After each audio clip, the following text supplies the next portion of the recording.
de acuerdo. Entonces, corresponde continuar el estudio del capítulo 24 de Mateo. Y bueno, le hemos dado algunos miércoles porque en realidad es bastante complejo este capítulo. Y nada más quisiera recapitular algunas cosas porque estuve revisándolo de nuevo y les quería compartir algunas cosas que pudimos comprender luego también con Jesse, ¿sí? Entonces, am, de manera general, ya voy a compartir la pantalla para que podamos tener en la mente todos las ideas, ¿sí? Entonces, sobre Mateo 24, vaya, Mateo 24, ¿ya?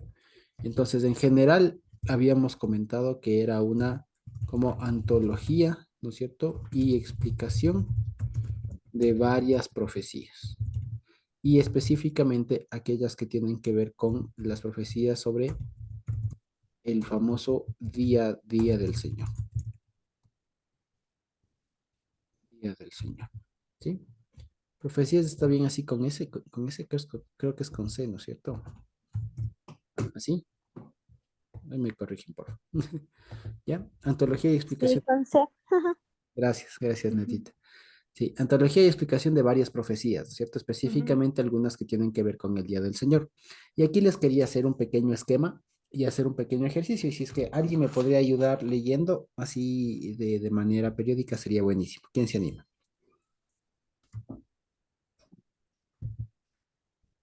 Alguien que se anime para ayudarnos como lector nada más. Mateo 24. Sí, yo le voy a ir diciendo algunas secciones y nos ayuda leyendo. Ya. Ya, por favor. Entonces aquí les voy anotando, ¿no es cierto? Entonces, primero, digamos, Mateo 24 tiene el contexto del uno y 2. ¿Podemos leerle?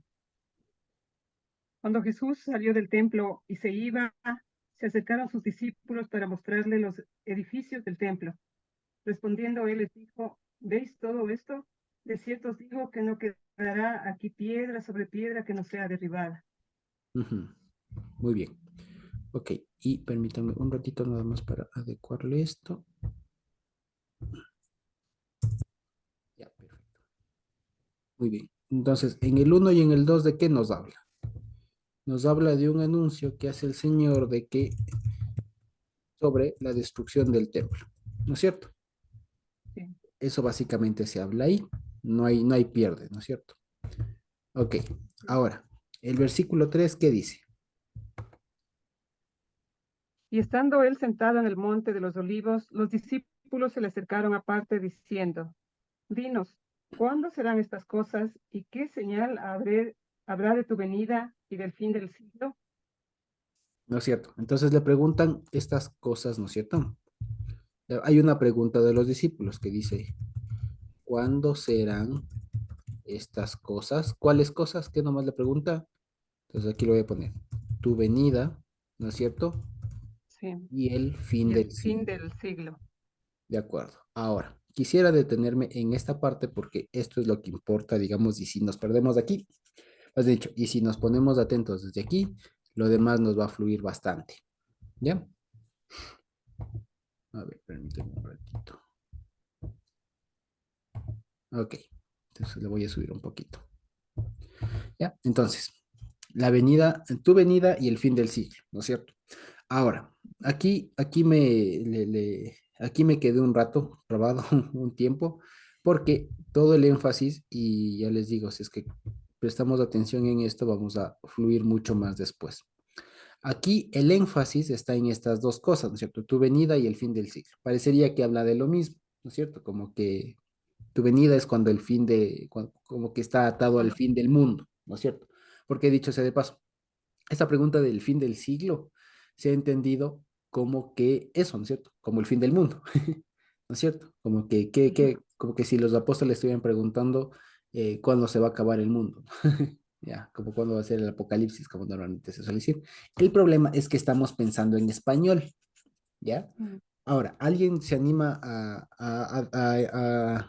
intentar de pronto cómo se diría esto del fin del siglo? Esta frase, solo esta frase en hebreo, ¿cómo podría decirse? ¿Cómo se diría en hebreo esta frase? El fin del siglo.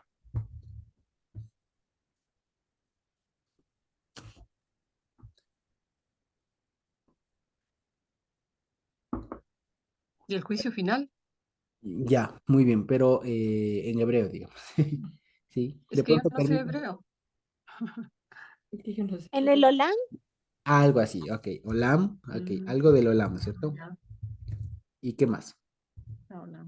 Eso es del siglo, ¿no es cierto? Ajá. ¿Ya? Y el fin. Carmita se anima. puede ser Ketz o Ujú. Sop. Ketz. Vamos a ver qué es Ketz. Ok. Entonces en hebreo se diría Quetzalcoatl.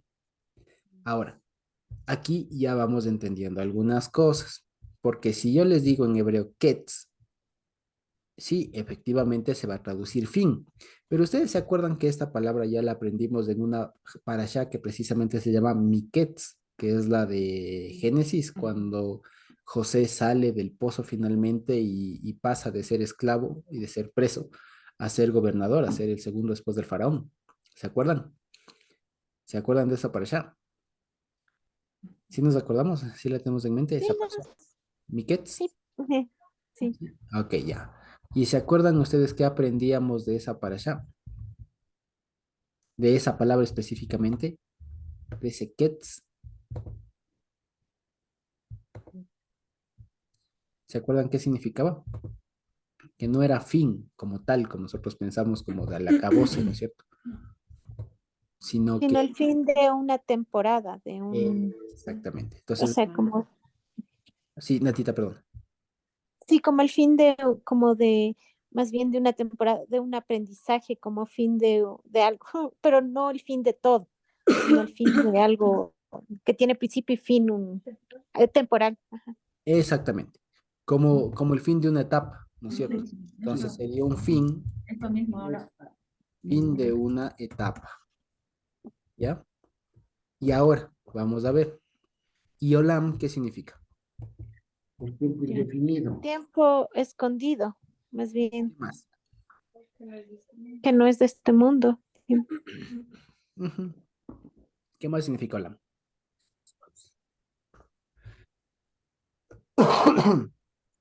Aquí vamos a ver que olam también significa o tiene la connotación de una época, una temporada, si se quiere, de una edad, como decir, de una era, ¿ya? Ahora, aquí va la cuestión. Fíjense que si pensamos un poco en hebreo, no en español ni en griego, porque si pensamos del fin del siglo, nuestra mente nos dirige al fin del mundo, ¿no es cierto? Entonces no está hablando de eso. Ahora, vamos a ver de qué a qué, sobre qué le están preguntando, ¿ya? Entonces dice, le está preguntando en hebreo, dirían el Quetzalcoatl, ¿cierto? ¿Cuándo será el Quetzalcoatl? ¿Ok? Ahora, entonces, ¿qué le estarían preguntando realmente? ¿Cuándo o qué señales hay del fin de una época determinada? Fíjense que es diferente. No sé si notamos ya la diferencia. No es lo mismo preguntar en español, ¿no es cierto? ¿Cuándo es el fin del mundo? ¿Cuándo es el fin del siglo? A decir, ¿cuándo es el fin de una época, de una edad? ¿Se acuerdan ustedes que cuando nos enseñaban en el colegio las edades de la historia? ¿Se acuerdan? ¿Cómo se dividía la historia? ¿Se acuerdan? ¿Alguien se acuerda? Precerámica, no, no, mentira, Ya, no. muy bien, sí. Prehistoria, Eh, prehistoria, historia. ¿Cómo se dividía la historia? ¿Se acuerdan ustedes? En edades, ¿qué nomás? Por ejemplo, la historia ya de la edad moderna, ¿cómo se dividía? ¿Alguien se acuerda? Siempre les tomo la lección del colegio, ¿no? No, no se preocupen. Más o menos es esto, ¿no? De antigüedad, de edad media, edad moderna, edad contemporánea, etcétera, ¿cierto? Básicamente es eso, fíjense. Y si yo les preguntare, y si yo les pregunto, ¿cuándo es, por ejemplo, el fin de la edad, de la antigüedad para entrar a la edad media? ¿Cuándo es? Ya, ustedes pueden googlearlo. Cuarto siglo más o menos. El Exactamente, siglo cuarto, comienzo del quinto. exacto, siglo cuarto y va hasta el 14, Así es, ¿no es así cierto? Con es. la revolución, ¿cómo es? Con el ilusionismo, ¿cómo es? Con el ilusionismo y todo aquello, ¿no es cierto? Hasta Entonces, la Edad Media, exacto, ya, fin entonces, de la Edad Media. exacto, Él entonces, dice con el Renacimiento. exacto, con el Renacimiento. Entonces, fíjense, lo que aquí estoy preguntando es cuándo se acabó ese Olam, ¿sí me explico? porque Olam no se hace referencia solo al mundo, como nosotros decimos, ¿no? Al siglo, a la época antes de Cristo, o al Olam venidero. Olam también significa una época. Y ahora aquí hay una cuestión. ¿De qué están hablando aquí? El contexto inmediato en el versículo 1 y 2 es la destrucción del templo. Así que, como el Señor les acaba de decir, oigan, el templo se va a destruir, ¿ok? Sí, ese es el contexto. El templo se va a destruir. ¿Eso qué debe significar o qué ideas les debe haber venido a los judíos de la época, a los apóstoles judíos de la época? Fíjense ustedes, ¿qué debe haber venido a la mente de ellos? ¿Sí? ¿Sí me explico? A ver, porque en Es el... que, ¿Cuándo? ¿Perdón? ajá, Sería cuándo va a ser tu venida. ¿Cómo va a ser esa destrucción? Exactamente. Muy bien, muy, muy bien. Exacto. ¿Cómo? No tanto de cómo va a ser, sino de cuándo va a ser y qué señales ¿Cuándo? de este cambio. Porque fíjense, cuando estamos hablando de la destrucción del templo, no solo estamos hablando de la demolición de un edificio, porque con el edificio estaba ahí representado, porque en el edificio a la final estaba representada de alguna manera la presencia del Señor, la cobertura del Señor, el perdón de los pecados, del sacerdocio levítico. Y cuando el Señor les dice, todo esto va a ser destruido, ahora me explico, ahora lo vemos a qué nomás se refería. No estaba nomás diciendo, sí, miren, todo eso no va a quedar piedra sobre piedra. Más allá de eso de que literalmente no quedó nada en pie de la edificación, lo que estaba diciendo y lo que implicaba, ¿no es cierto? Es que ya no iba a haber sacrificios, ya no iba a haber como tal la presencia del Señor ahí, ¿no es cierto? Un lugar en donde se represente la presencia del Señor y ya no iba a haber sacerdocio levítico que puede ejercer. ¿Me explico? Entonces, esa es la premisa. Por eso es que los discípulos seguramente entendieron esto y le preguntan, Señor, ¿qué señales hay de esto? 4:3. ¿Sí? ¿Qué señales hay de esto? ¿Sí?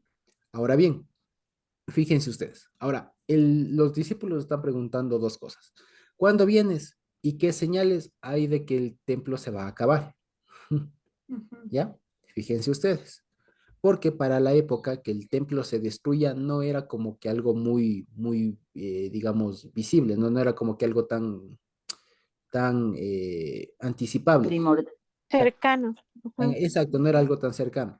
Porque recordémoslo, si bien estaban esclavos los judíos en la época, ¿no es cierto? Sí, en la época del Señor Jesús, si bien estaban esclavos, digamos, no tenían libertad como tal, pero de alguna manera tenían una cierta libertad, especialmente tenían libertad religiosa, que era lo que a ellos más les importaba, digamos, en alguna manera. Y tenían algunas libertades, más o menos como estamos ahora, que no somos totalmente, digamos, independientes o libres para todo, pero de alguna manera tenemos ciertas libertades, ya ciertas comodidades, ciertas tolerancias incluso, etcétera, ya que les permitían de vivir su vida, especialmente la religiosa, como normalmente se suele decir, todo lo en torno al culto, a Dios y demás, les permitían desarrollarlo con cierta libertad. Ya no es que no le decían, no, el que se impone un culto a un Dios, no había. De alguna manera tenían lo que hoy llamamos libertad religiosa. ¿Ya? Entonces, la destrucción del templo no se veía venir pronto. Y cuando el Señor les dice, de aquí no va a quedar esto piedra sobre piedra, un montón de preguntas les deben haber aparecido en la cabeza. Una de ellas sería seguramente, creo yo, que la pregunta que hacen aquí es porque ellos entienden que sin templo se acaba todo lo que acabo de decir, todo lo que simbolizaba, lo que englobaba el templo.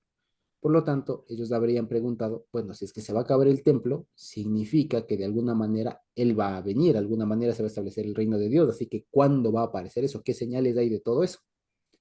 ¿Ya? Y eso es lo que le están preguntando. Entonces, para recapitular, cuando los apóstoles están preguntando cuándo es el fin del siglo, no debemos entender cuándo se acaba el mundo, ¿ya? Sino más bien cuándo se acaba, por así decirlo, el olam del templo, ¿sí? O sea, como habíamos dicho con Jesse cuando conversábamos de esto, decíamos, ¿qué señales? O sea, la pregunta concreta sería, ¿qué señales hay de cuando se cambia el sistema del templo? ¿Sí? Porque ellos entendieron que sin templo algo tenía que pasar, porque si no, ¿cómo van a, el tema de pecados y demás, cómo se hace? Y el sacerdocio y la presencia de Dios, cómo se hace? ¿Ya? Entonces ellos entendieron que eso debía cambiar de alguna manera y la pregunta de ellos es, qué señales va a haber de cuando esto comience a ocurrir. ¿Sí? Hasta ahí. Ahora bien, fíjense ustedes, ahora sí, nuestra hermana Sonita le voy a pedir que esté muy atenta, por favor. Entonces, habíamos llegado la semana pasada del versículo 4 hasta el 28, ¿cierto? Y habíamos comentado algunas cosas en las semanas pasadas, pero revisándole un poco con más detenimiento, me di cuenta de que todo esta parte hasta el versículo 28, hasta el versículo 28, tiene algunos paralelismos y ahora les voy a comentar. Entonces, fíjense ustedes. Podemos leer, hermana Sonita, por favor, le voy a pedir que nos ayude leyendo de ahí del versículo 4 al 5, ¿sí? Y de pronto que estemos atentos porque la idea de esto, la dinámica para aprovechar el tiempo es así. Le voy a pedir a nuestra hermana Sonita que lea unos versículos, la hermana Sonita los lee y les voy a preguntar y les voy a pedir que pensemos en cuál es la idea central del texto que acabamos de leer, ¿sí? Eso nada más para aprovechar el tiempo, ¿sí? Entonces, por favor, hermana Sonita, el 4, versículo 4 y 5. Respondiendo Jesús les dijo, mirad que nadie os engañe, o nadie, porque vendrán muchos en mi nombre, yo soy el Cristo, y a muchos engañarán. Muy bien, exacto. Entonces, ¿cuál es la idea central de estos dos versículos? Mirad que nadie os engañe, Muy bien. Nadie. os engañe, ¿Y qué más? porque muchos vendrán en mi nombre. Es que muchos vendrán en nombre del Exacto. Señor. Habrá muchos Cristos, ¿no? Habrá muchos Cristos. ¿Ok? Muy bien, esa es la primera idea. Ahora, me voy a saltar, ¿ya? Para que veamos esto. Me voy a saltar un poquito y vamos a ir, por ejemplo, podemos leer el versículo 11 y 12. No, sí, 11 y 12. Sí. ¿Qué dice? Y muchos falsos profetas se levantarán y engañarán a muchos. Perdón, hermana Sunita, de pronto creo que está agachando la cabeza para leer. De pronto puede dirigir la voz hacia la computadora porque no se le escucha mucho. Ya. Sí, por favor. Y muchos falsos profetas se levantarán y engañarán a muchos. Y por haberse multiplicado la maldad, el amor de muchos se enfriará. Muy bien. Entonces, aquí, ¿qué hay? ¿Cuál es la idea principal? Ya les puse aquí uno. Falsos profetas, ¿y qué más? Se multiplicará la maldad. Y, ajá, ¿y qué más? Se enfriará el amor. Exactamente. Muchos enfriados. ¿No es cierto? Le voy a poner aquí engañados. ¿Qué más? Podemos leer de ahí, por favor, el 23 y del 23 al 26. Entonces, si alguno os dijere, mirad, aquí está el Cristo, o mirad, allí está, no lo creáis, porque se levantarán falsos cristos, falsos profetas, y harán grandes señales y prodigios, de tal manera que, si fuere posible, ¿hasta cuándo? Hasta el 26. Y si le puede leer hacia la compu sería buenísimo, hermano, porque casi que no lo escuchamos.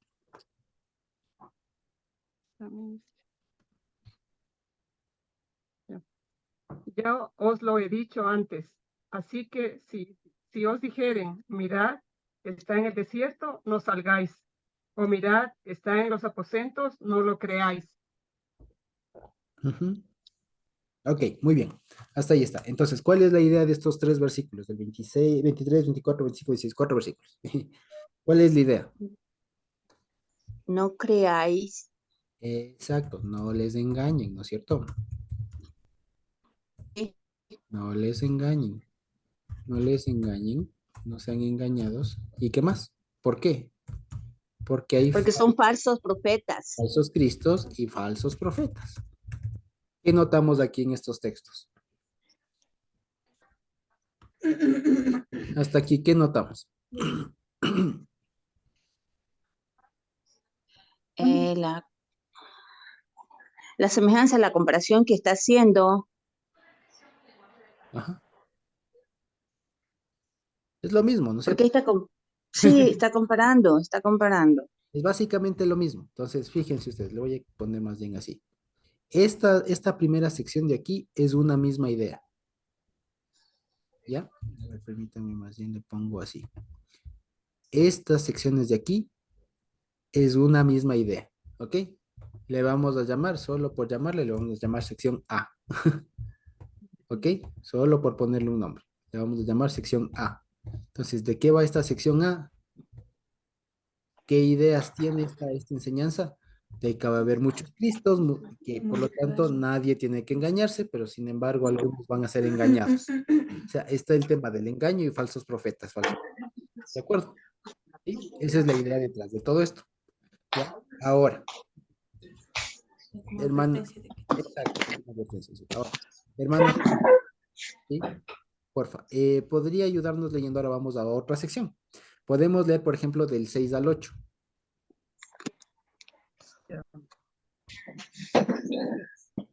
Y oiréis de guerras y rumores de guerras, mirad que no os turbéis, porque es necesario que todo esto acontezca, pero aún no es el fin, porque se levantará nación contra nación y reino contra reino, y habrá pestes y terremotos, gentes y todo esto de dolores. Ok, ¿cuál es la idea de esto?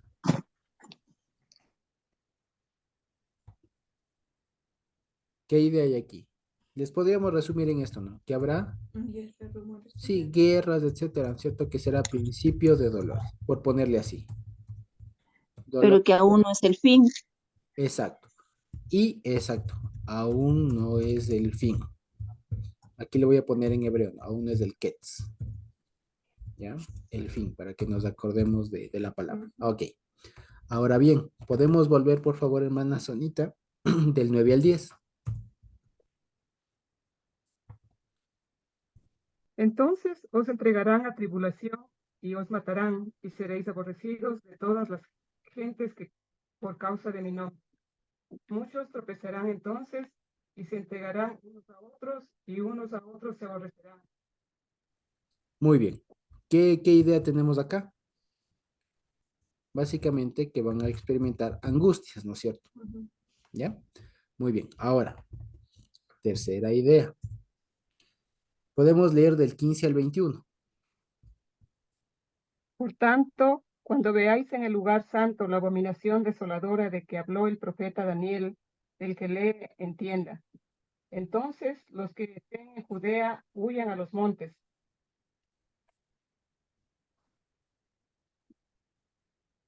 Aquí es el 21. Ya.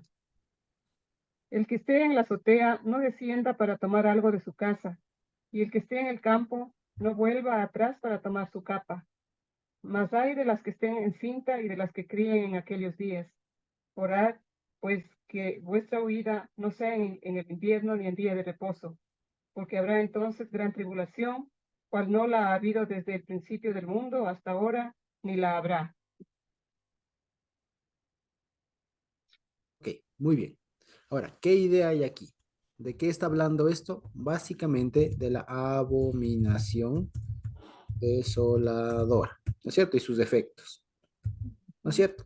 Muy bien. Ahora, pregunta, ¿qué podemos ver acá en estas tres ideas? ¿Tienen algo de común? ¿No tienen algo de común? ¿Qué opinan ustedes?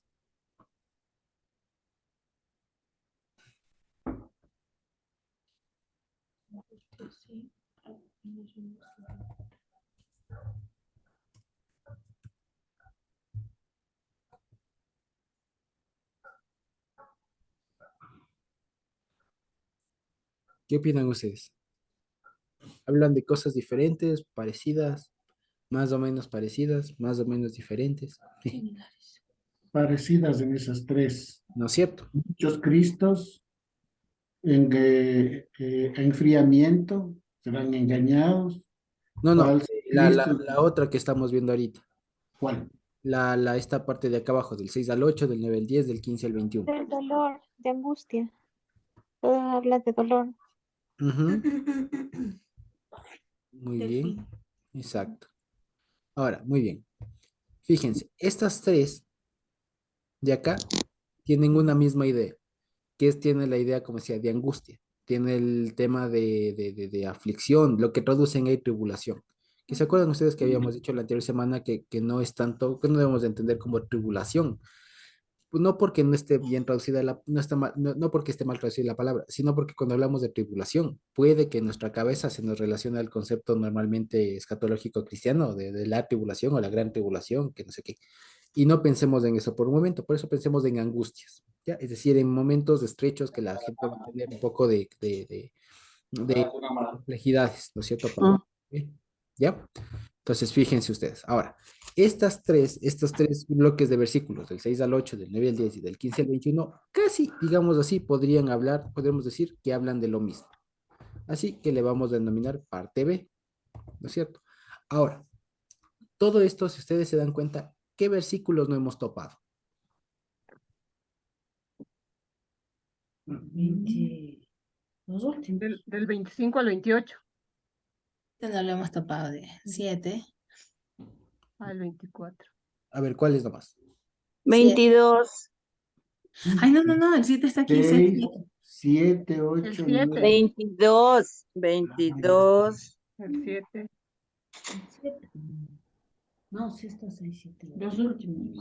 El 7 está Tómense su incluido. tiempito, véanle bien. 7 y el 22.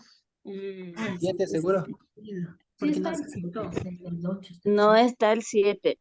Y del Pero 6 al está 8, del 6 al 8. 6 al 8 está aquí.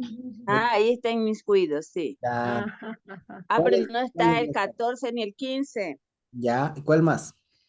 Y el 20 del 11 al 22 14. tampoco. El 11 al 22 13 14. tampoco. tampoco. Ya, 14 y exacto. 22. Vamos ahí, de los primeros, a ver, vamos en orden. ¿Cuáles no aparecen? Ah, miren, 1, 2, 3, 4, Ah. 5, 6, 7, 8, ¿no es cierto? 9, 9, 10, 11, 12, El 13, y de ahí nos 13. saltamos al 15.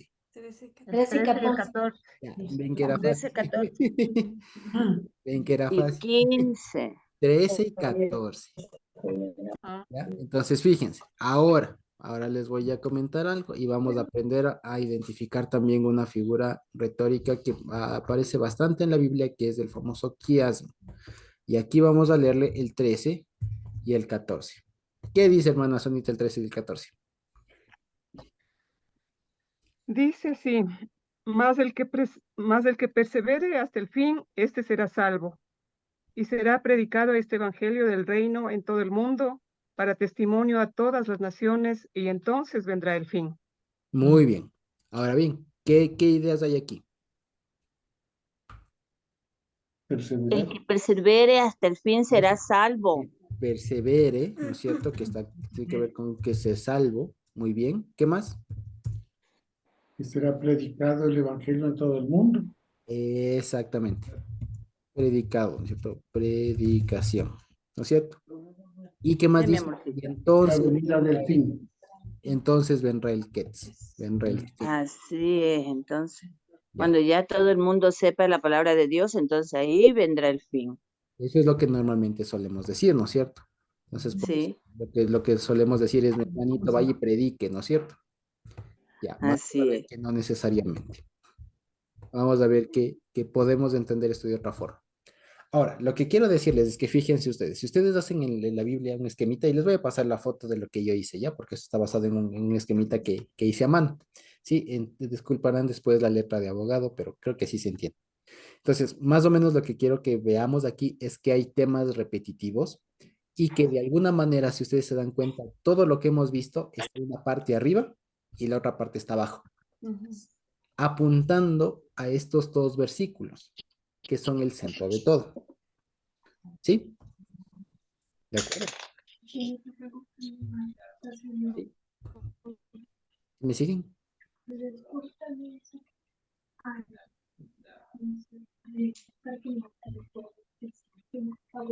¿Me siguen? ¿Sí? Sí, sí, Josucito. Perfecto. Entonces, fíjense ustedes. El versículo 13 y el 14 es a donde apunta todo esto. ¿Ya? ¿Por qué? Porque aquí hay una cosa que nosotros debemos de entender.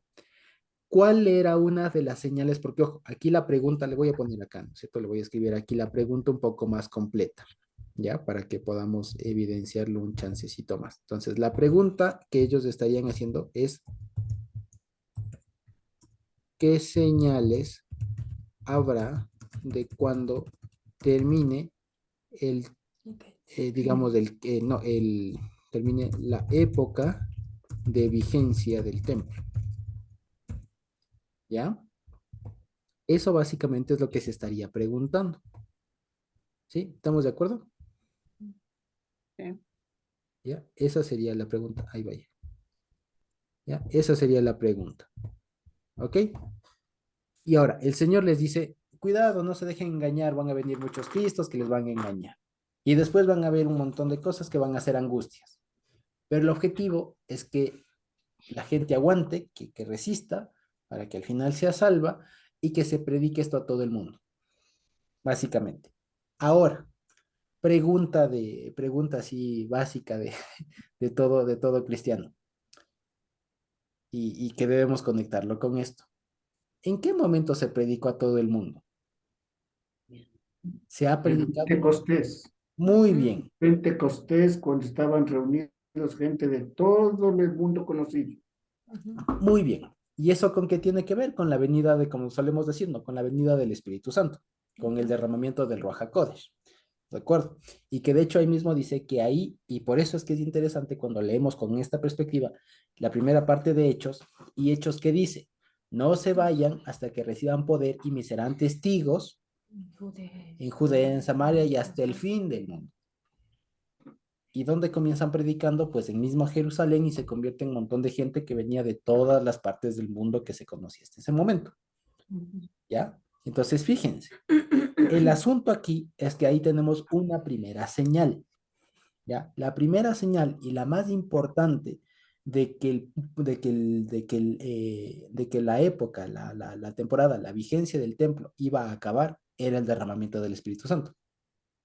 Dicho de otra manera, el templo no se podía destruir si no venía el Espíritu Santo primero, si no venía la mente de Cristo primero.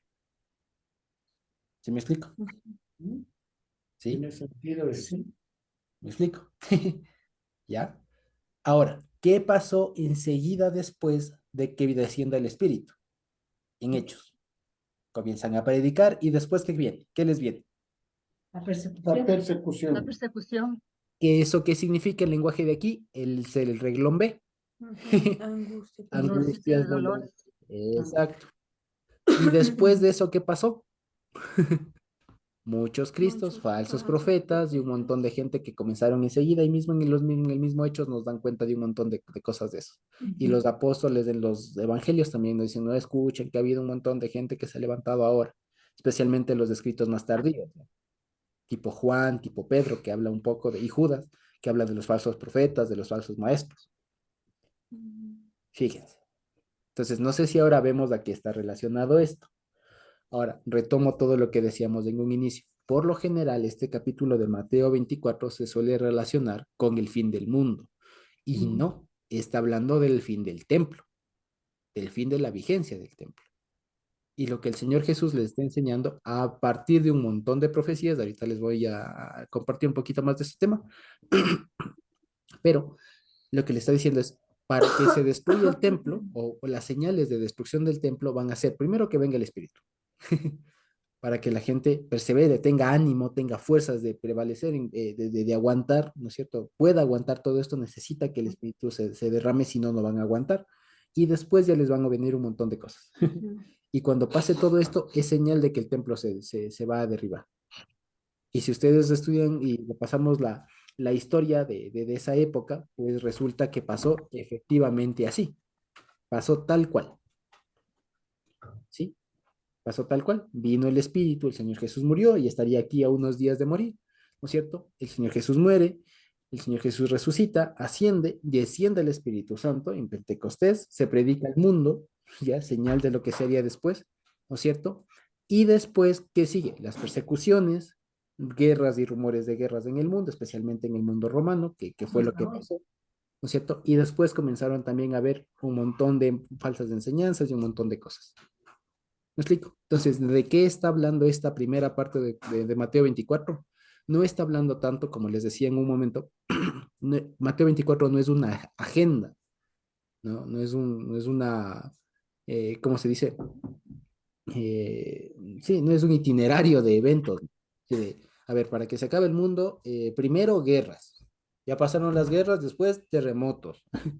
Después, no, no es un itinerario, no es una agenda, ¿sí? Mateo 24 lo que está diciendo, y fíjense ustedes que está bien armado para que el que no conozca se pierda,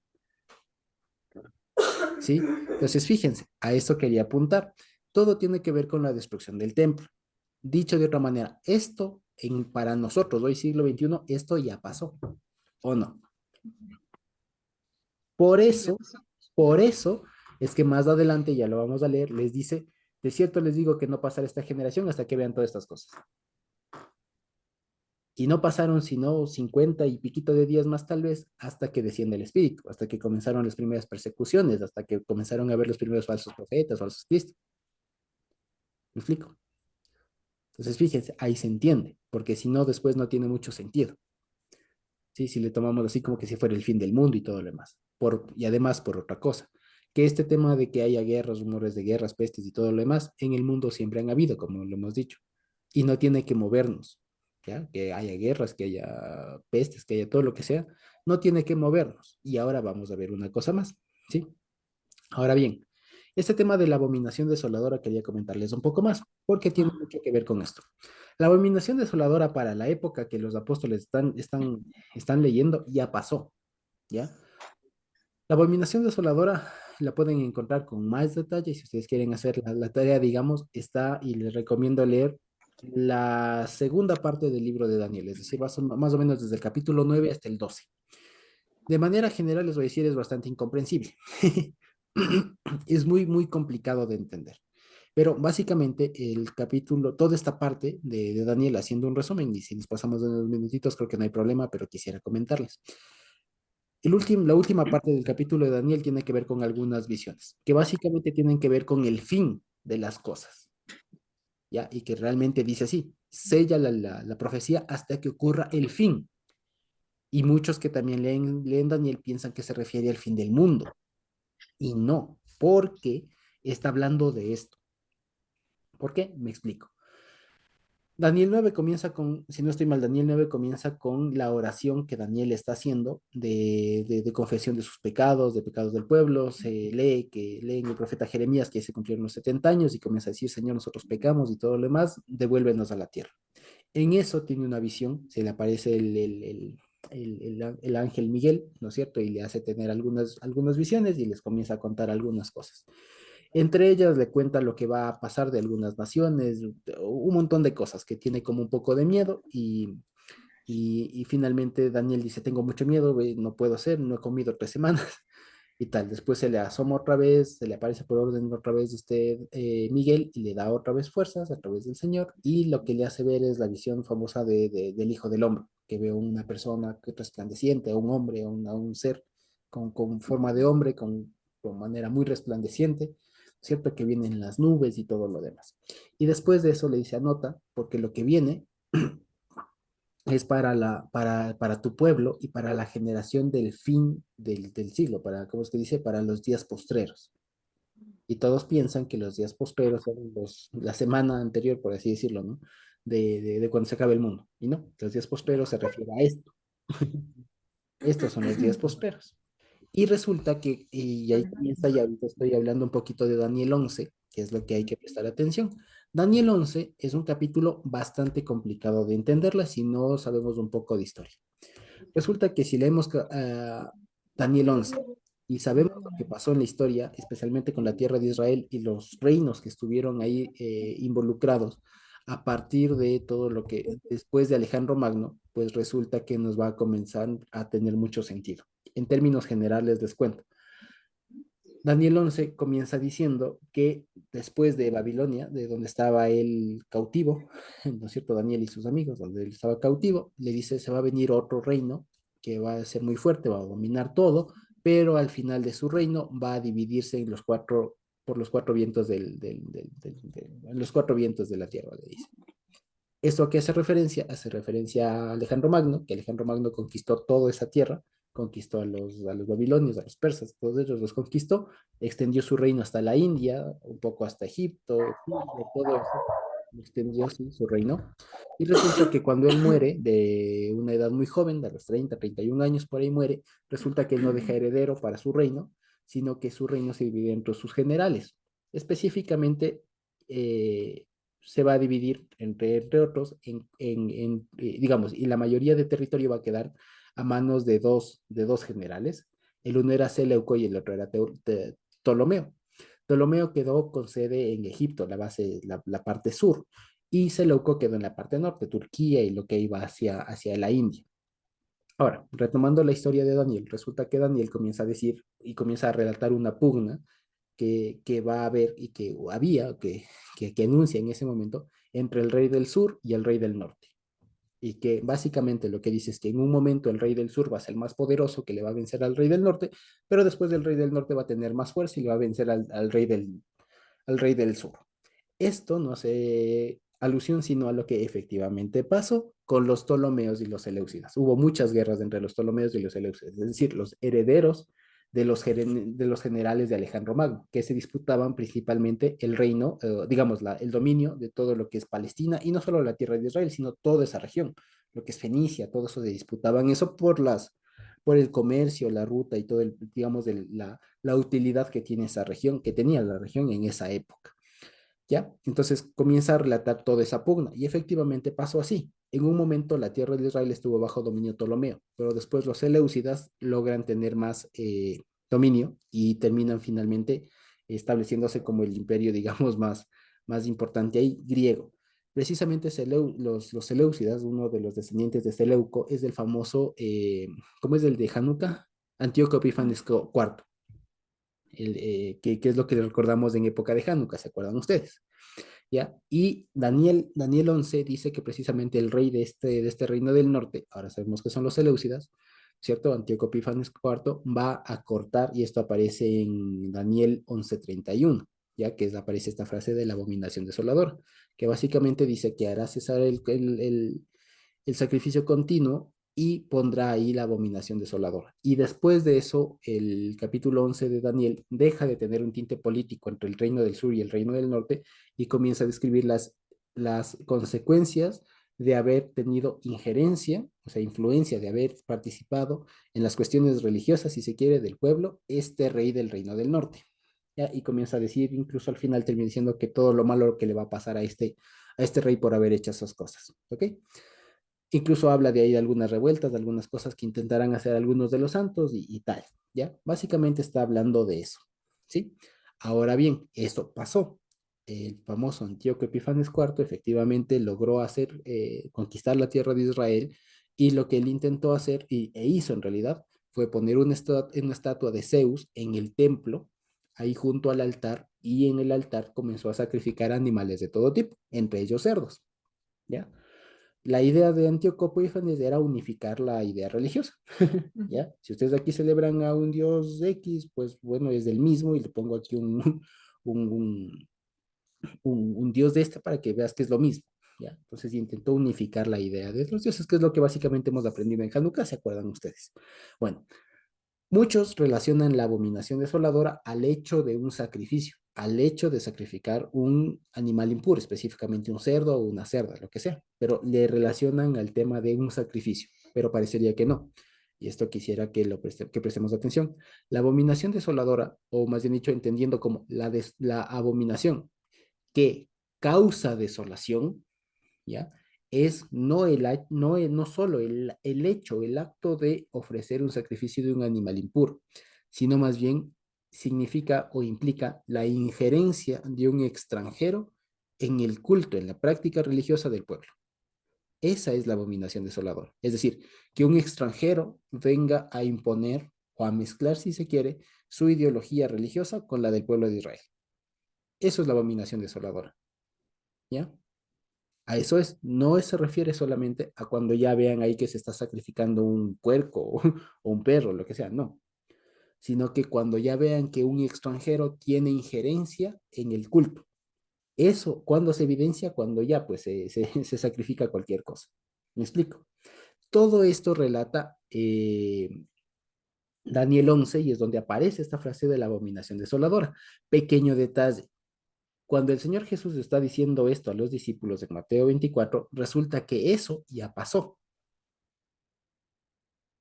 si nos damos cuenta, porque esto de los Eleusidas y todo lo demás ya pasó. Y después de los Seleucidas y de esto viene la revuelta de los macabeos y todo lo demás. ¿Se acuerdan ustedes que eso estudiamos precisamente en Hanukkah? ¿De acuerdo? Entonces, al momento que el Señor Jesús está contando esto y trae a colación la abominación desoladora, resulta que eso literalmente ya habría pasado. Pero resulta que aquí le está diciendo una cosa entre líneas, porque habla también de dolores de parto, angustias y tal.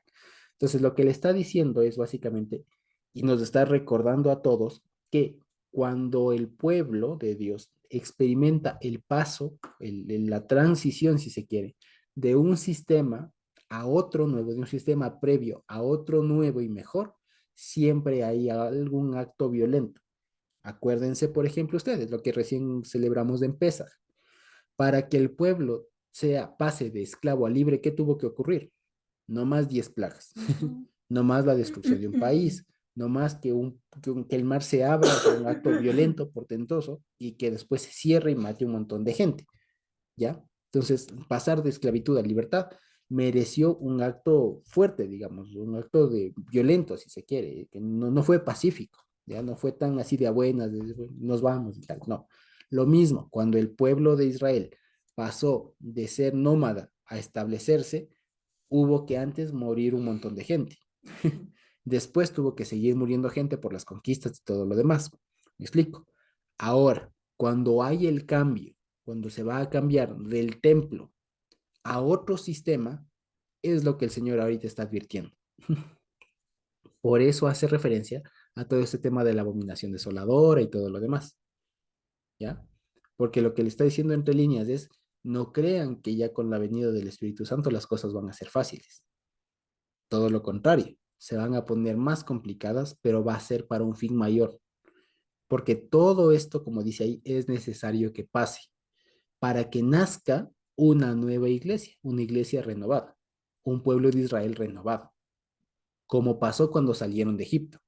Cuando salieron de Egipto, hubo un montón de conmoción, si se quiere, actos violentos, muerte, hubo destrucción, para que salga un nuevo pueblo.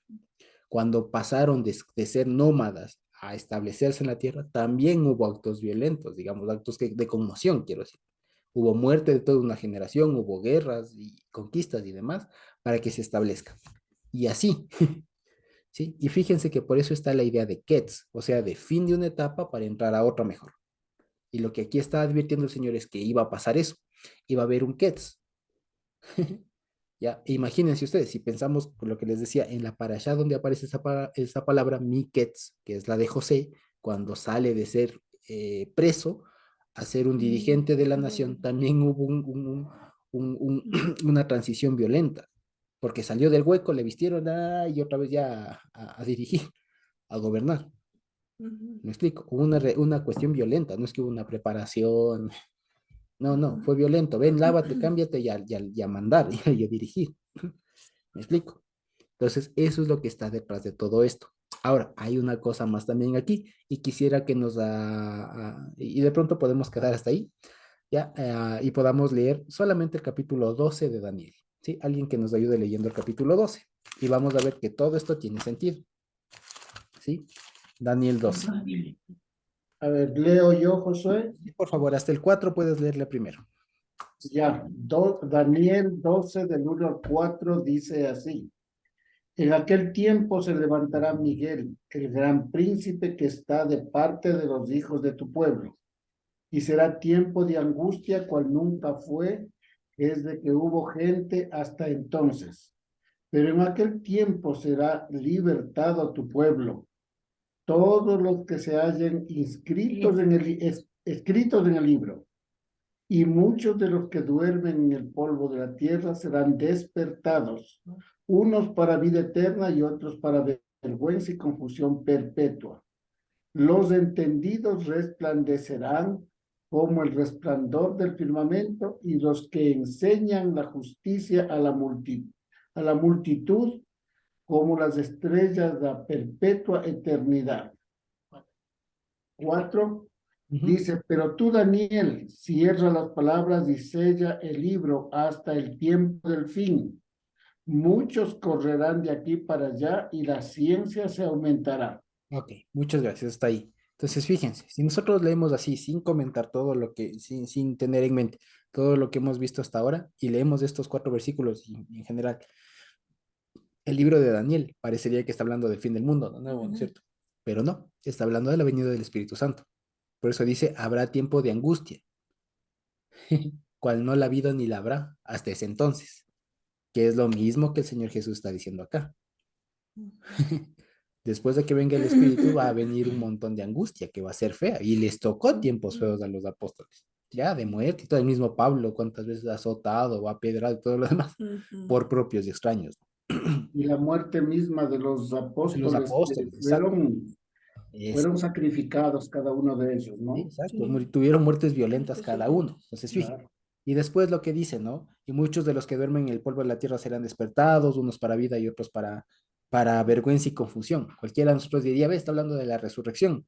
No necesariamente, está hablando precisamente de lo que pasa con la predicación, porque el apóstol Pablo nos enseña que nosotros hemos sido resucitados juntamente con Cristo y que los que siguen en pecados están muertos en los pecados.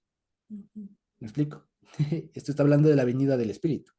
Y lo tercero, bueno, va por ahí. Y al final, en el 4, dicen, ¿no? Pero tú, Daniel, cierra las palabras y decía el libro hasta el tiempo del fin.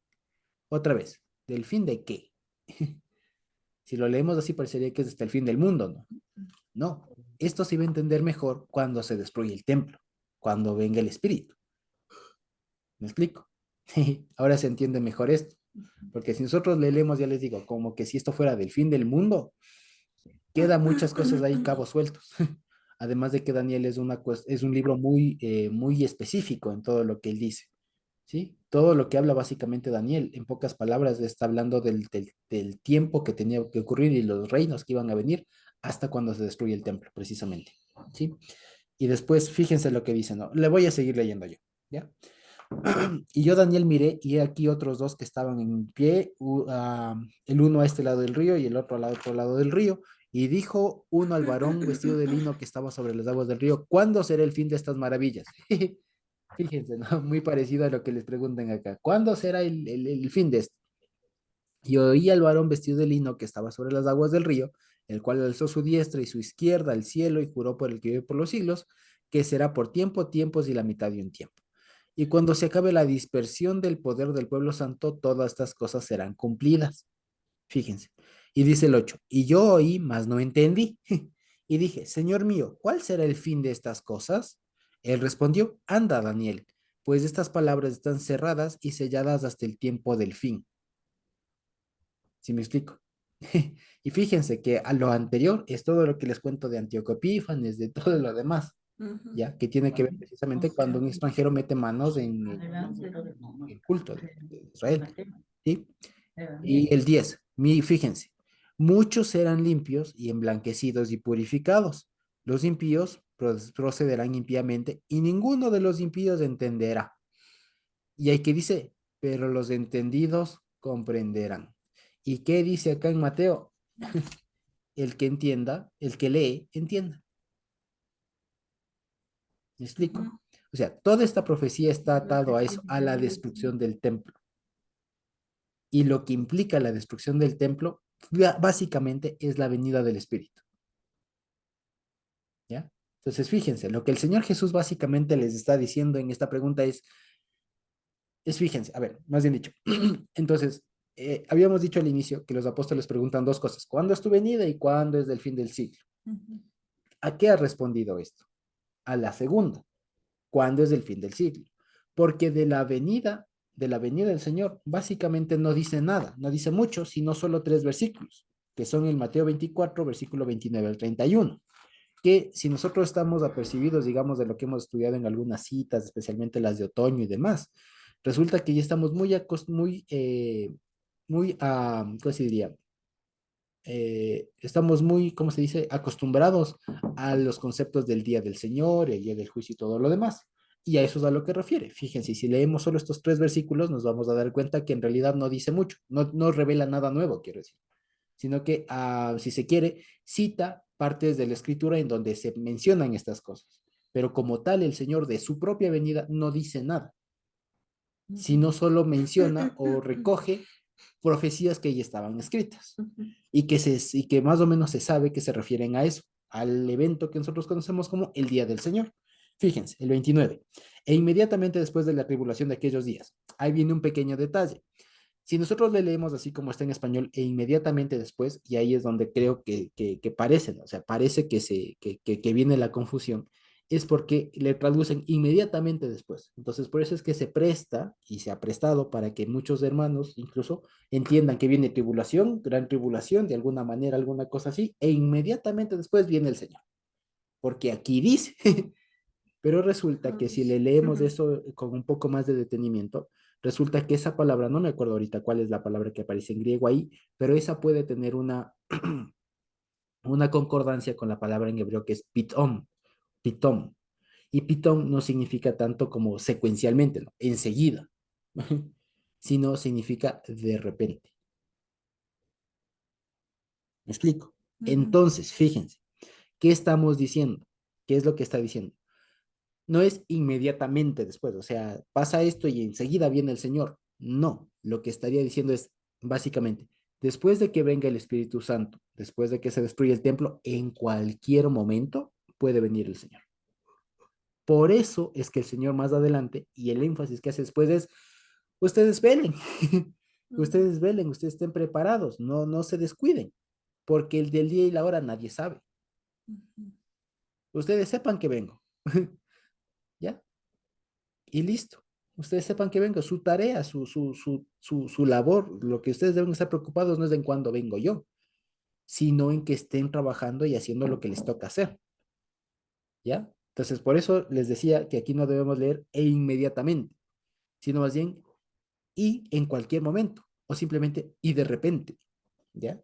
Entonces, fíjense, si le leemos así, ya tiene otro sentido, se entiende diferente. Dice, miren, y de repente, después de la tribulación o de la angustia de aquellos días, el sol se oscurecerá, la luna no dará su resplandor y las estrellas caerán del cielo y las potencias de los cielos serán conmovidas.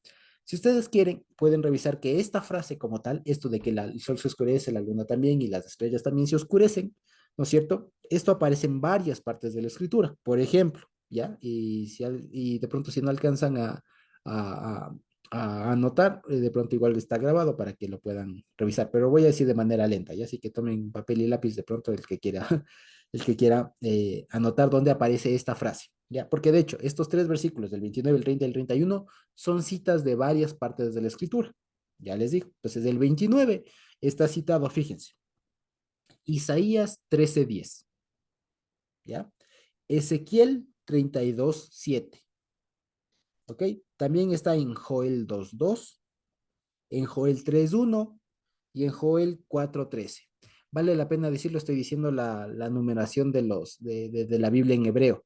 En estos de Joel, básicamente está en el capítulo 2, el 2:1 es el 2:2 sí es, y después del 3:1 y el 4:13 hay que revisarles, pero si ustedes se revisan, sugerencia, pueden leerse todo el capítulo 2 y 3 de Joel, que ahí van a ver cuando está, no me acuerdo exactamente, pero está en Joel. ¿Sí? Y Ageo 2:6 y el 21. ¿Sí? Esos son donde aparece esta idea de el sol se oscurecerá, la luna también y las estrellas también. ¿Qué significa en el contexto? Que no hay salvación para el mundo, que se ha acabado la fuente que sostiene la vida como lo vemos acá y que lo que implica es que el Señor viene tal como Él es. ¿Sí? Entonces, como les digo, estos pasajes, este pasaje de boca del Señor lo único que hace es citar parte de la escritura, pero de su propia venida no nos dice mayor cosa, sino lo que ya está escrito. ¿Ya? El 30. Entonces aparecerá la señal del Hijo del Hombre en el cielo, y entonces lamentarán todas las tribus de la tierra y verán al Hijo del Hombre viniendo sobre las nubes del cielo con poder y gloria. Esto es una cita precisamente de Daniel 7:13, ¿ya? El versículo 30 de Mateo 24 es una cita de Daniel 7:13 y de Zacarías 12:10, que habla precisamente de la venida del Hijo del Hombre, ¿ya? Y el versículo 31 que dice, y enviará a sus ángeles con gran voz de trompeta y juntarán a sus escogidos de los cuatro vientos desde un extremo del cielo al otro. Esto está, por ejemplo, escrito en Deuteronomio 34, en Isaías 27:13, en Zacarías 2:10. Ya, les repito. Mateo 24:31 está citando Deuteronomio 34, Isaías 27:13 y Zacarías 2:10. Una vez más, por si acaso, Deuteronomio 34, Isaías 27:13 y Zacarías 2:10. ¿De acuerdo? Entonces, fíjense, de la venida del Señor no dice sino estos 3 versículos que son citas de la Escritura. Y que si quisiéramos entender mejor esto, nos remitimos a esos libros. ¿Me explico? Nos remitimos de esas citas y comprendemos muchas más cosas. Ya, en su momento lo haremos, pero básicamente lo que quiere decir es que, ¿qué ideas hay? Cuando el Señor venga, lo que quiere decir es que Él va a venir en calidad de juez, por eso es que se apaga la luz, se apaga el sol, se apaga todo, ¿ya? Viene en calidad de juez, no hay más que ayude, que dé vida a este mundo, básicamente. Segundo, que va a ser un hecho visible, ¿no es cierto? Que va a ser visible a todo el mundo. Y la tercera, que le van a ver, digamos, y que le van a reconocer la gente, ¿no es cierto? Esa es la segunda. Y la tercera, que va a recoger a todo su pueblo de todo el mundo, básicamente, de los 4 ángulos de la tierra. ¿Me explico? Eso, como les digo, ya está de alguna manera escrito. Entonces, ¿cuál es el asunto? Que aquí el Señor se va a enfocar en en enseñarles a sus discípulos lo que tienen que hacer. Y que básicamente es lo que ya nos ha dicho desde un inicio en Deuteronomio, porque esto es básicamente la explicación de un mandamiento que es este de no te preocupes por el futuro, no consultes por el futuro. Tú preocúpate de lo que tienes que hacer tú, ¿ya? Entonces sí, es cierto que va a venir el Espíritu y todo lo más, pero de la venida, ¿qué le dice el Señor? Fíjense, podemos leer el 32, ¿sí? De la higuera aprendan la parábola. Cuando ya su rama está tierna y brotan las hojas, saben que el verano está cerca. Así también ustedes, cuando vean todas estas cosas, conoced que está cerca. De cierto les digo que no pasará esta generación hasta que todo esto acontezca. El cielo y la tierra pasarán, pero mis palabras no pasarán. Entonces, fíjense, ahí entendemos. Entonces, cuando ustedes vean todas estas cosas, ¿qué? ¿Las de la venida del Señor? No, lo que he dicho antes, del fin del siglo, del fin de la vigencia del templo. Cuando vean que ya venga el Espíritu, cuando vean que comienzan a tener tribulación y todo lo demás, sepan que ya va a acabar eso. ¿Ya? Fíjense, eso es porque realmente pasó así. El templo no se destruyó automáticamente después de que el Señor Jesús resucitó, sino unos cuantos años después. ¿Ya? Lo cual para ellos debe haber sido bastante, ¿qué les digo? Bastante inquietante o curioso al menos. Porque imagínense, Pablo escribe ya no vayan allá, ya no se necesitan sacrificios, tal, tal, tal, tal, y el templo ahí parado, y con sacerdotes y con toda la cosa ahí. ¿Acaso eso no digamos, les despertaría alguna inquietud a los apóstoles? Decir, bueno, y todo esto, y sigue el templo ahí, y ya Cristo murió, ¿y qué mismo? ¿Será de seguir haciendo sacrificios? ¿Hacemos por si acaso? ¿No hacemos? Y el templo estuvo todavía unos 40 años más después de que el Señor se fue. No, miento, unos 20 años más después de que el Señor Jesús se fue. Fíjense, después de que el Señor Jesús ascendió, estuvo el templo unos 20 años más o menos. 40. 40 hasta el 70, sí, perdón, 40 años, exacto. Sí, hasta el 70 que fue destruido. Estuvo buen tiempo, fíjense. Entonces, imagínense que predicando lo que para nosotros, ¿no? El Señor Jesús ya asumió todos los sacrificios en su muerte y todo más, y el templo ahí. Me explico. Entonces, debe haberles causado bastante inquietud, seguramente. Pero lo que debemos ver acá es que el Señor le está diciendo, ustedes no se inquieten por todo eso, ustedes a lo que van, ¿sí? Y por eso les dice, cuando vean todas estas cosas, sepan que ya está cerca, pero no se inquieten. Y la respuesta para nosotros, como les decía, y como dice el mandamiento, es no pregunten por el futuro, ustedes dedíquense a hacer lo que les toca. Y por eso les dice en el 36, pero el día y la hora nadie sabe, ni aun los ángeles de los cielos, sino solo mi Padre. Pero como en los días de Noé, será así la venida del Hijo del Hombre. ¿Qué dice? Que porque como en los días de antes del diluvio estaban comiendo y bebiendo, casándose y dándose en casamiento hasta el día en que no entró en el arca y no entendieron hasta que vino el diluvio y se los llevó a todos, así será también la venida del Hijo del Hombre. Entonces estarán dos en el campo y el uno será tomado, el otro será dejado. Dos mujeres estarán moliendo en un molino, la una será tomada y la otra será dejada. Velad pues, porque no sabéis a qué hora de venir vuestro Señor.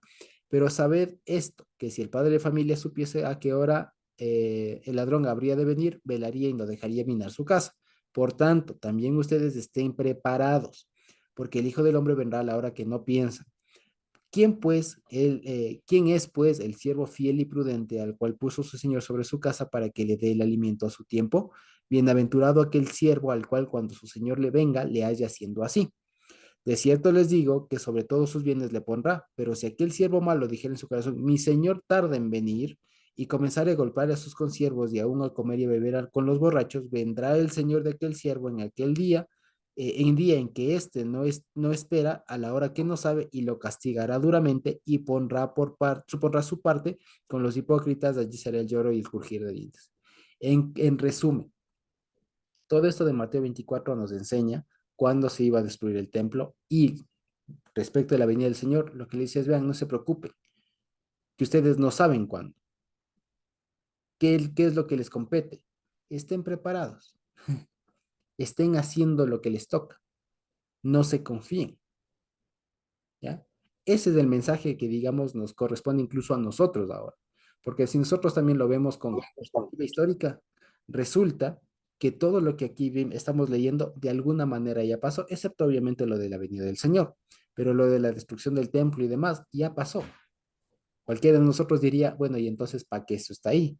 Bueno, eso está ahí para prevenirnos a nosotros de que en cualquier momento puede venir el Señor. Una vez que se ha destruido el templo, que el Señor ha mandado su espíritu y todo lo demás, en cualquier momento puede venir el Señor. Y que su venida es inminente, es inevitable. A eso es a lo que se refiere, por ejemplo, con el versículo 28, esto de porque donde quiera que estuviera el cuerpo, muerto allí se juntarán las águilas. Eso es una forma de decir es inevitable.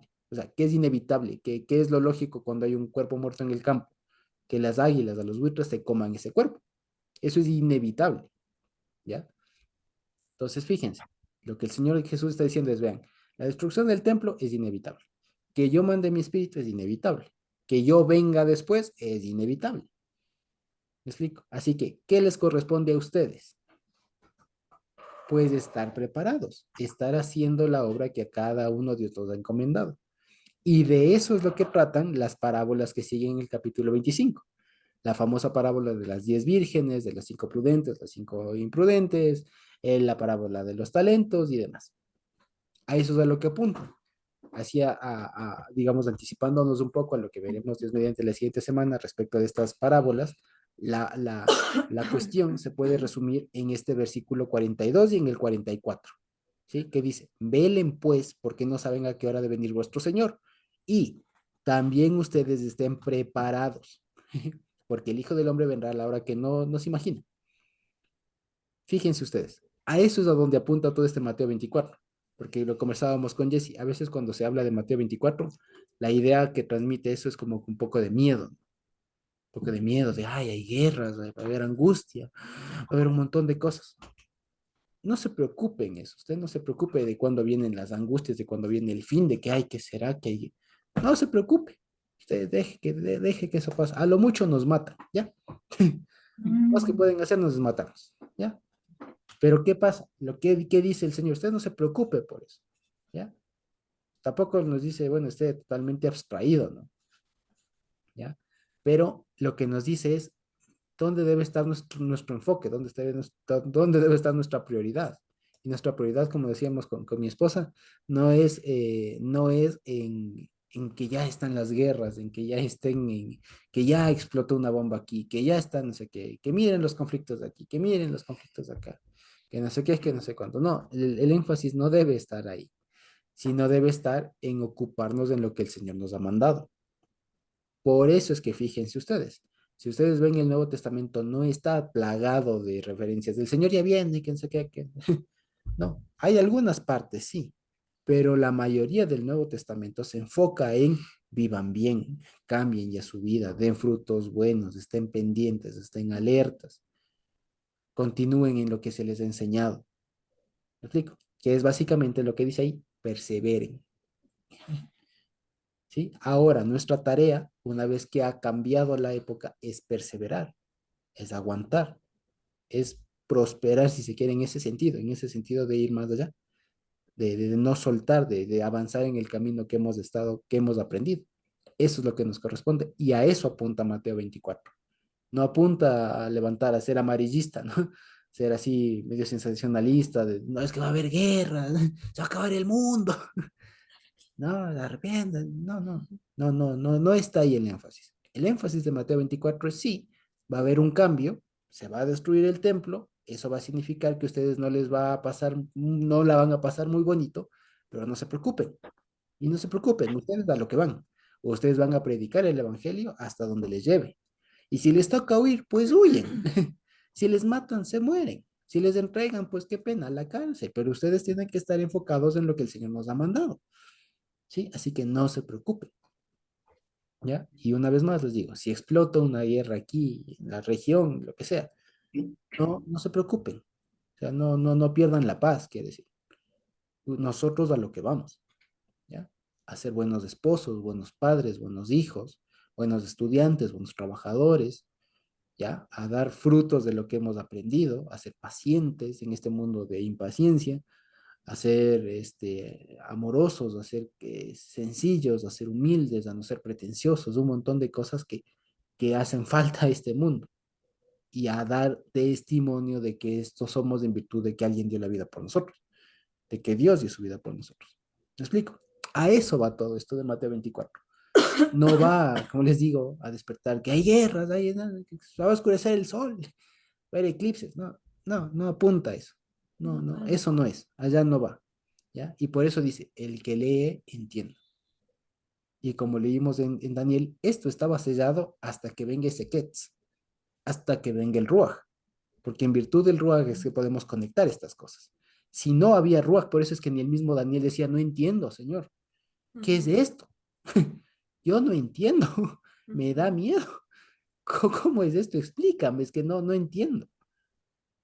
Y ahora nosotros decimos, sí, nosotros ya entendimos. Fíjense, ¿por qué? Porque ya hubo un Ketz, hubo un fin.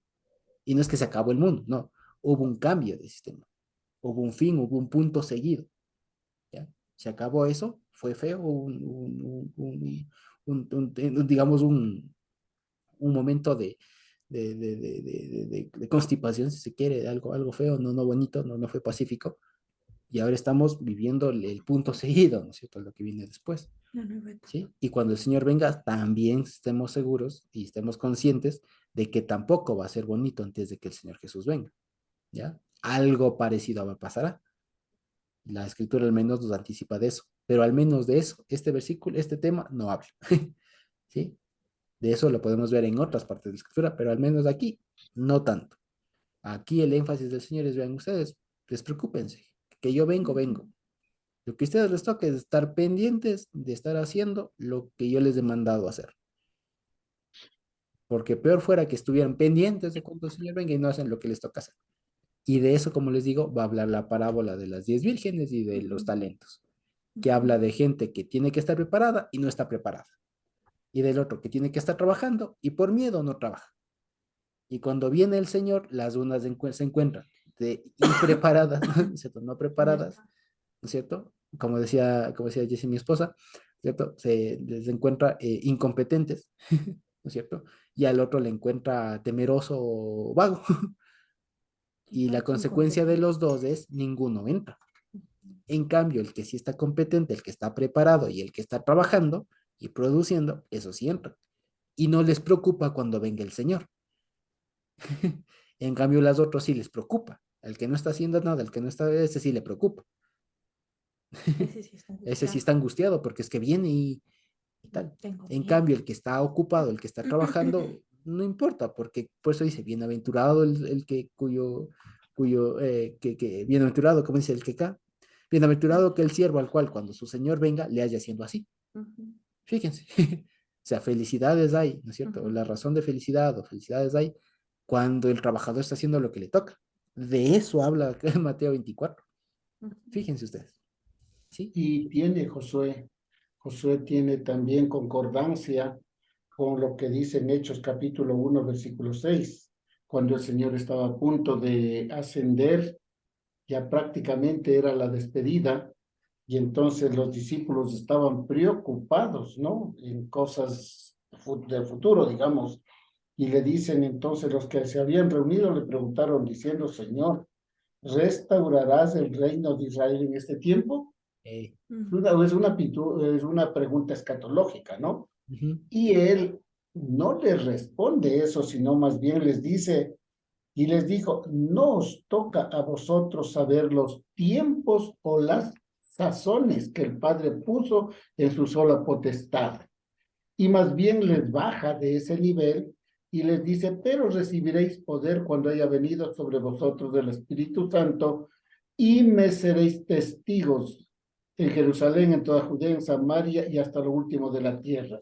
Es decir, allí hay una concordancia con aquello que estás manifestando en razón de que yo conocí hace muchos años atrás, cuando recién estaba quizá en mi infancia espiritual, conocí un movimiento que vino acá a Quito, un movimiento religioso que instaban con vehemencia a que se prepare porque el Señor ya viene, vendan sus casas, dejen sus trabajos, y mucha gente estaba acogiendo eso porque era con urgencia, si tiene casa, venda, que no necesita, y tanto así, ¿no? Y a través de la historia han habido casos así, que han predicho o han anunciado que ya en tal fecha viene el Señor, que en tal fecha viene, y la gente comienza a actuar de una forma asustada, de una forma así, ¿no? También vale decirles, hermanos, cuando era pastor yo en el Oriente, apareció asimismo acá en el Ecuador una denominación que vino con todo el ánimo de comprar una cantidad de hectáreas de tierra allá en el Oriente, precisamente en un río que se llama Conambo, entre la vía Lago Agrio Coca. Y que entraron por allá a comprar, pero muchas hectáreas. Y la pregunta que les hice fue, ¿y qué? ¿Cómo así?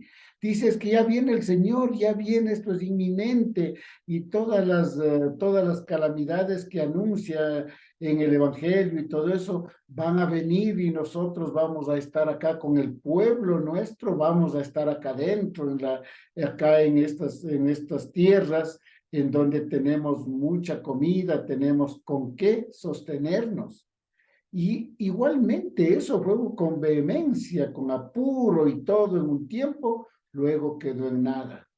Y así han habido muchas cosas, ¿no? Y bien estás diciendo cuando el Señor, bueno, uno tiene que saber más o menos y conocer los tiempos, pero más que estar preocupado por todo eso, es estar trabajando,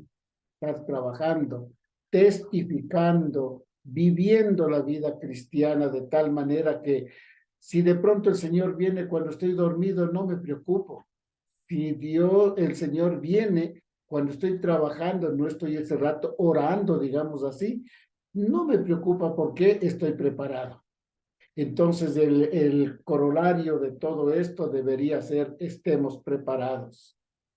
Trabajemos con afán por nuestra familia, por compartir con los necesitados y todo, sí, pero pensemos que sobre todo eso tenemos que estar preparados para la venida del Señor, porque puede ser que mientras Dios nos dé vida, no venga el Señor, pero quién sabe, de un momento a otro morimos.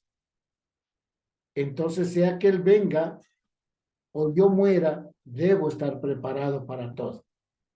Ese me parece la esencia de todo lo dicho, la preparación, el saber que a veces puedo salir de mi casa y puedo ya no regresar. Puedo salir de viaje y ya no regresar.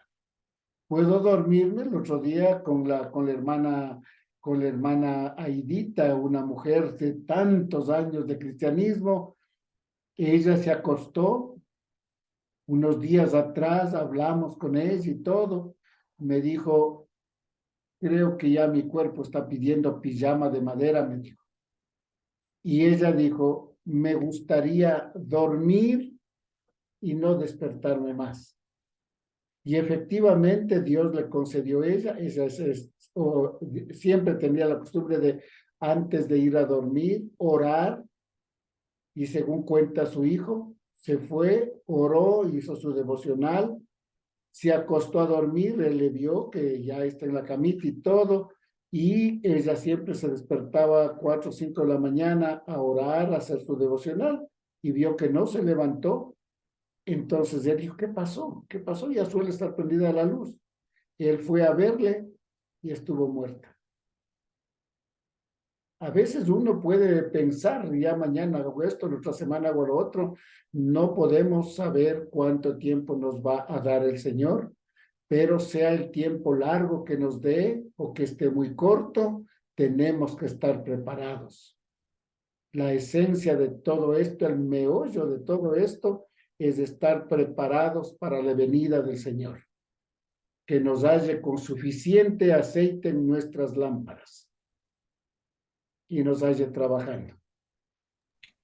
Que Dios bendiga a manada pequeña. Amén. Amén. Amén, así es. Entonces, creo que con eso podemos ir terminando. ¿Sí? A menos que tengamos alguna pregunta, por ahí. Sí, hermano Josué, Sí, por favor. yo quisiera decir algo.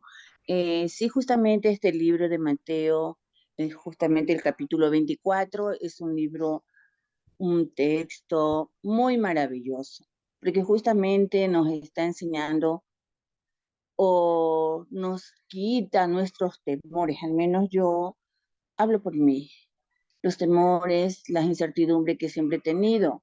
Pero aquí como hemos leído, hemos analizado cada versículo, cuando los discípulos preguntan cuándo será tu venida y cuándo será y cómo será el fin del siglo, ¿sí?